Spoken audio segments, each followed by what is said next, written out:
বৈষম্য বিরোধী ছাত্র আন্দোলনে এতগুলি মানুষ মারা গেছে, এটা তো আসলে আমাদের জন্য প্রচন্ড দুঃখজনক একটা ব্যাপার।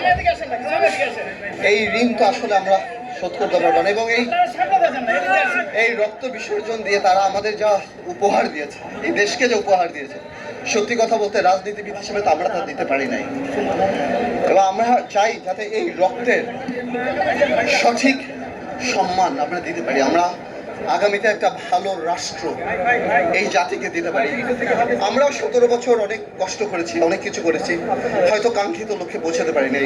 মহান আল্লাহ হয়তো এতগুলি রক্তর মাধ্যমেই এই জিনিসটা আমাদেরকে দিয়েছে।